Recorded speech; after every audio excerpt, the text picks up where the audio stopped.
Hello everyone. तो बात करेंगे आज हम लोग आज की क्लास में मजबूरी प्रकट करने वाले वाक्य के बारे में। किसके बारे में बात करेंगे बेटा? मजबूरी प्रकट करने वाले वाक्य के बारे में, यानी कि use of has to, have to, had to, will have to और शैल हैव टू के बारे में। क्लियर है? ठीक है।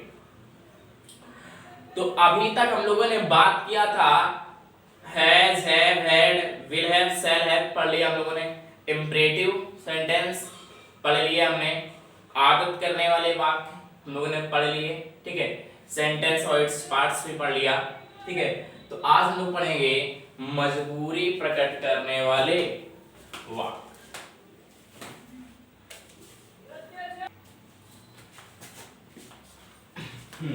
तो मजबूरी प्रकट करने वाले वाक्य को पढ़ना है हमें आज, यानी has to, have to, had to, will have to, shall have to के बारे में स्टडी करना है। ठीक है। तो पहले तो इसकी पहचान देख लेते हैं। पहचान होती है, पहले ये समझ लो मजबूरी होता क्या है, किस तरह से। जैसे कि लड़कियों को खुले आसमान में सोना पड़ता है, या ये कह सकते हैं कि लड़कियों को छत पर खुले आसमान में सोना पड़ता है। इच्छा नहीं है लेकिन उनको खुले आसमान में सोना पड़ता है। माता जी को सुबह सुबह 3 बजे खाना पकाना पड़ता है। इच्छा नहीं लेकिन फिर भी उन्हें 3 बजे खाना पकाना पड़ता है। राहुल को रोज साकेत नगर जाना पड़ता है। इच्छा नहीं है लेकिन फिर भी उसको साकेत नगर जाना पड़ता है। यानी कि जहां मजबूरी हो, जहां पर कार्य करने की इच्छा ना हो, वहां पे मजबूरी हो, मजबूरी बस काम करना हो, वहां पे हम हैज टू, हैव टू और had to, will have to, shall have to का यूज करते हैं। पहचान देख लेते हैं। प्रेजेंट में पहचान होती है पढ़ता है, पढ़ती है, पढ़ते हैं, ना है, नी है, ने है। पढ़ता है, पढ़ती है, पढ़ते हैं, ना है, नी है, ने है। और पास्ट में होती है पढ़ता था, पढ़ती थी, पढ़ते थे, पढ़ा, पढ़ी, पढ़े। फ्यूचर में होती है पढ़ेगा, पढ़ेगी, पढ़ेंगे, ना होगा, नी होगी, ने होंगे। क्लियर? पहचान हमने इसलिए एक बॉक्स बना के लिख दिया है बाकायदे। ठीक है। स्क्रीनशॉट ले लेना, लास्ट में ऐसे नोट डाउन कर लेना अपनी कॉपी में। ठीक है।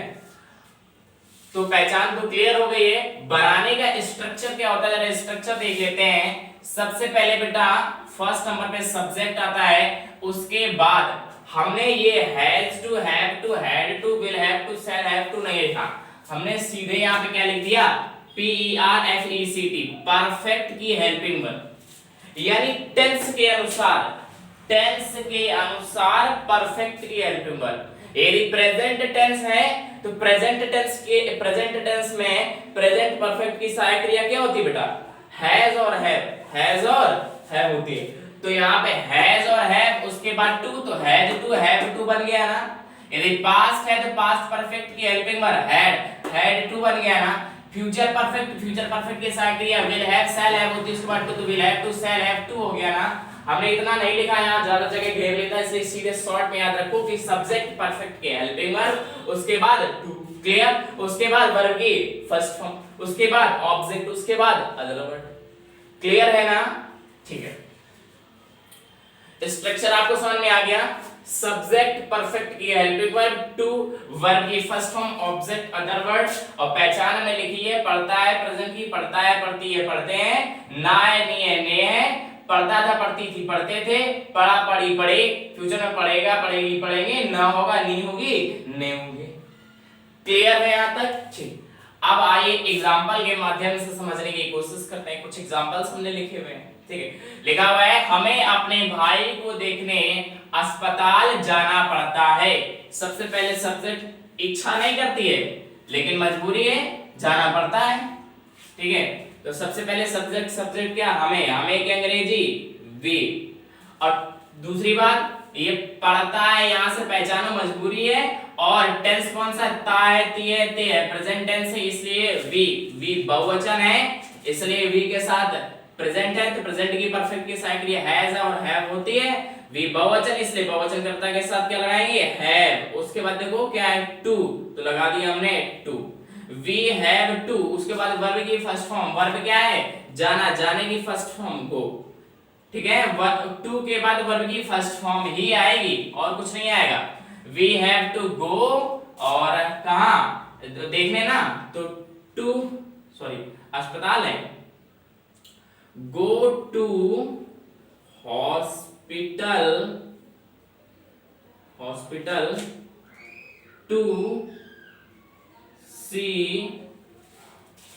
हिज ब्रदर, टू सी, अच्छा वी है क्या, तो to see our brother, last में फुल स्टॉप।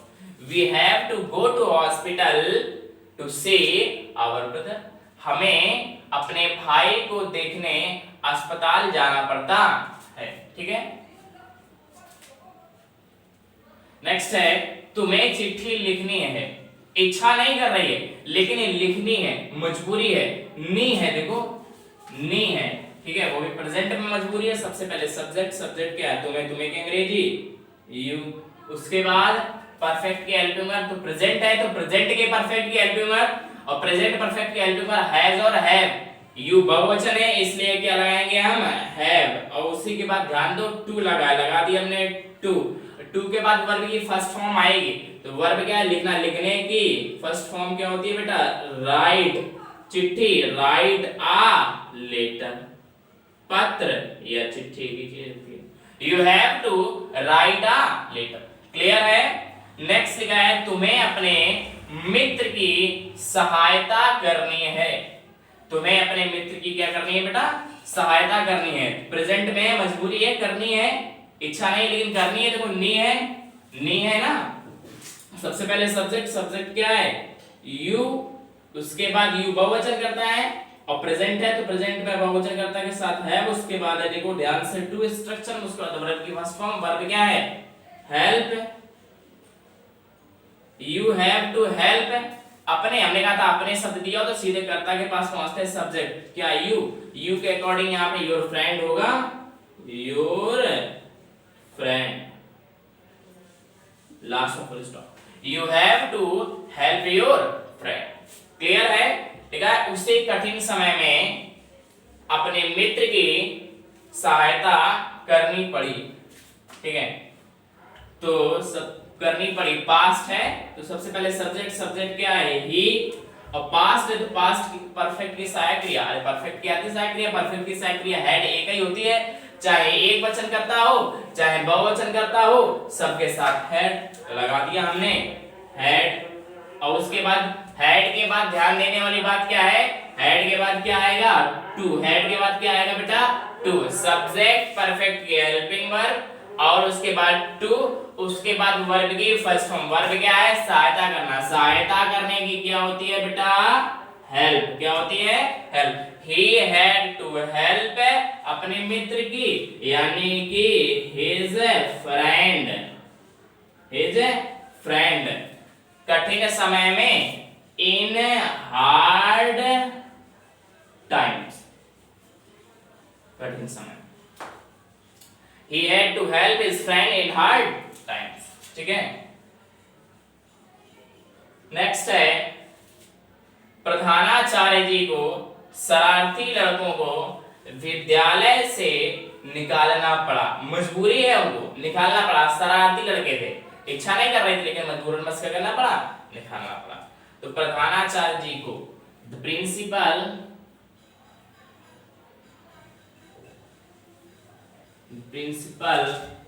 पास्ट है तो had to expel, EXPEL, expel माने होता है बाहर निकालना, ठीक है, ये निकालना, expel from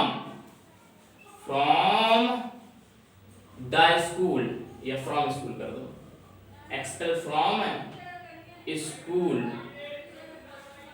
the principal had to expel from school, sorry expel the naughty boys, किसको निकालना पड़ा, ना शरारती लड़कों को ना, तो वर्ब के बाद ऑब्जेक्ट आएगा, वर्ब होगी, एक्सपेल माने होता है निकालना, फर्स्ट फॉर्म, उसके बाद ऑब्जेक्ट ना, तो expel the naughty boys, the naughty boys from school, last में full stop. The principal had to expel the naughty boys from school. Clear है? परीक्षा में प्रथम श्रेणी प्राप्त करने के लिए उसे मेहनत करनी पड़ी। देखो पास्ट है, पढ़ी इच्छा नहीं थी लेकिन परीक्षा में प्रथम श्रेणी प्राप्त करने के लिए क्या करना पड़ा, उसे मेहनत करनी पड़ी। तो पढ़ी पास्ट है तो उसे है सबसे पहले सब्जेक्ट क्या ही, उसके बाद हैड आएगा ना, पास्ट परफेक्ट की सहायक क्रिया हैड होती है, उसके बाद टू वर्ब की फर्स्ट फॉर्म, तो ही हैड टू मेहनत करना, work hard he had to work hard प्रथम श्रेणी प्राप्त करने के लिए। टू गेट माने होता है प्राप्त करने के लिए, to get first division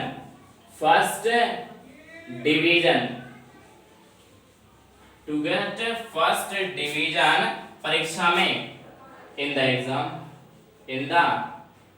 exam last में full stop, he had to work hard to get first division in the exam। Clear है। नेक्स्ट लिखा है निर्धनता के कारण मजदूरों को कई दिनों तक भूखा रहना पड़ा। तो पड़ा पास्ट है, मजबूरी है, निर्धनता के कारण उन्हें भूखा रहना पड़ा। ठीक है, तो सबसे पहले सब्जेक्ट क्या है, मजदूरों को, द वर्कर्स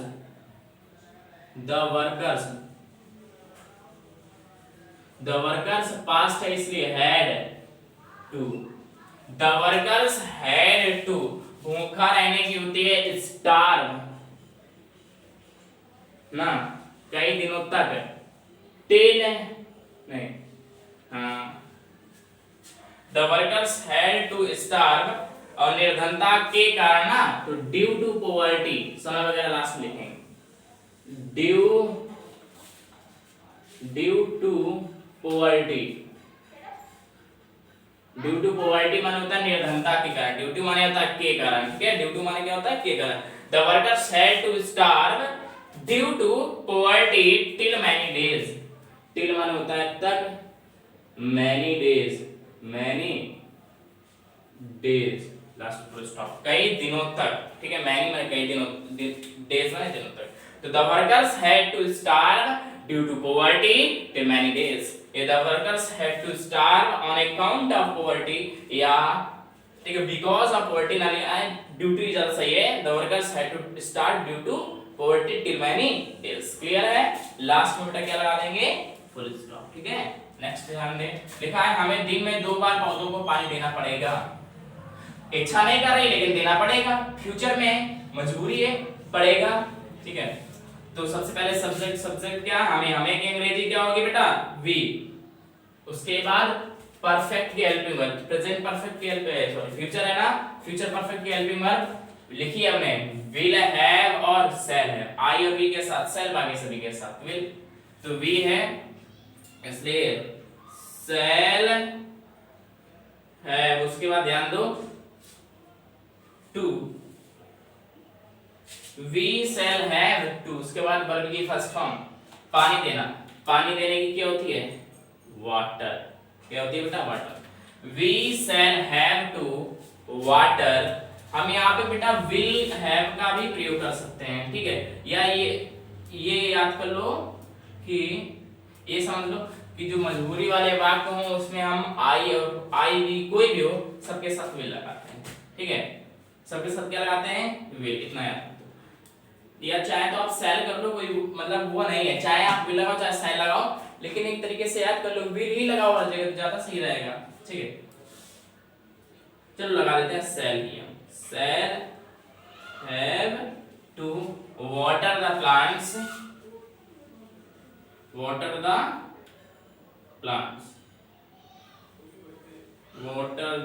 plants ना, water the plants, हमें दिन में 2 बार पौधों को पानी देना पड़ता है। अरे shall have water लिखा ही नहीं, we shall have to water the plants 2 times in the day, दिन में 2 बार में पौधों को पानी देना पड़ता है।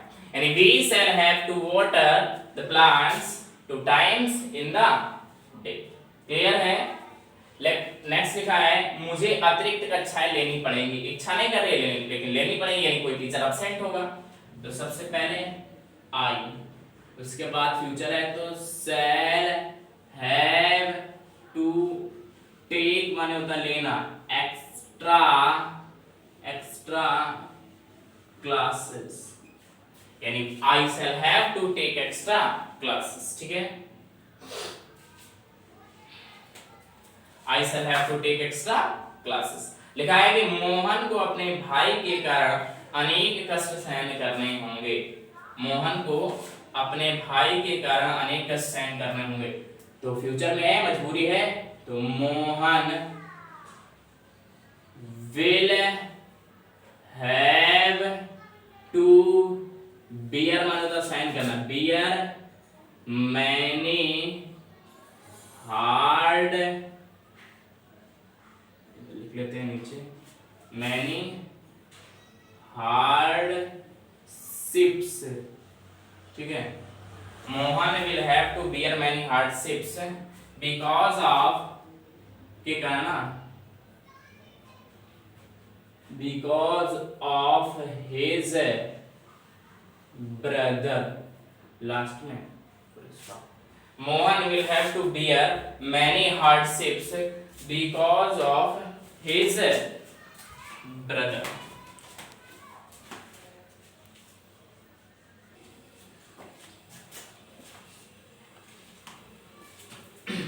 तो स्क्रीनशॉट ले लिया होगा बेटा फटाक से ना। अच्छा एक चीज और समझ लो इसमें, ठीक है, यहाँ पे हम जो अभी बता रहे थे वही चीज, यहाँ पे जो वी के साथ सेल लगाया है, आई के साथ सेल लगाया है, इन वाक्यों में अगर आप सेल नहीं भी लगाते हैं, हर जगह विल ही लगाते हैं, तब भी ये सही होता है। ठीक है, तो इस तरह से याद कर लें कि मजबूरी वाले वाक्य जो हो, मजबूरी वाले वाक्यों में या इस तरह के वाक्यों में हम हमेशा विल का ही यूज करते हैं, सेल ना लगाएं, है ना। तो विल सेल क्यों लगा, सीधे डायरेक्ट एक ही लगा दो, विल का यूज करते हैं हर जगह, तो विल लगाते हुए चलो ज्यादा सही रहेगा। ठीक है, तो क्या कर लो यहाँ पे विल। ठीक है, हालांकि गलत नहीं है वो सेल, आप लगा दोगे तो आपका सेंटेंस गलत नहीं किया जाएगा, लेकिन विल याद रखो एक ही। ठीक है, we will have to water the plants 2 times in the day, या I will have to take extra classes। ठीक है, और हाँ, तो कुछ सेंटेंसेस हम आपको दे रहे हैं जो आपको सेल्फ करना है। ठीक है, पहले इसका स्क्रीनशॉट ले लें, फिर आपको कुछ सेंटेंसेस लिखेंगे जिन्हें आप खुद करेंगे।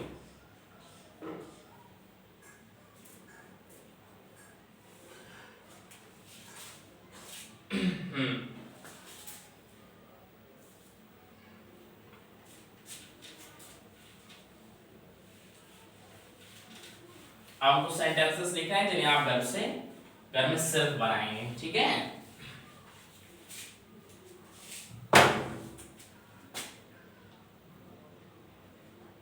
कंचना को धूप में दौड़ना पड़ा। ठीक, उसे परीक्षा के कारण नौकरी छोड़नी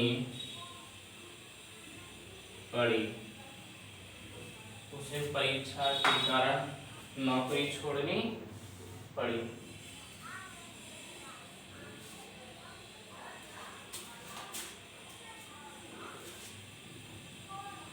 हमें मुसीबत में अपने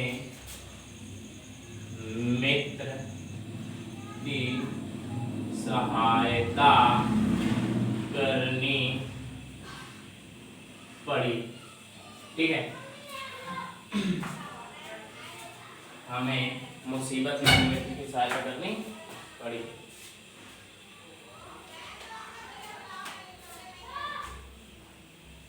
तुम्हें यह कार्य करना पड़ेगा।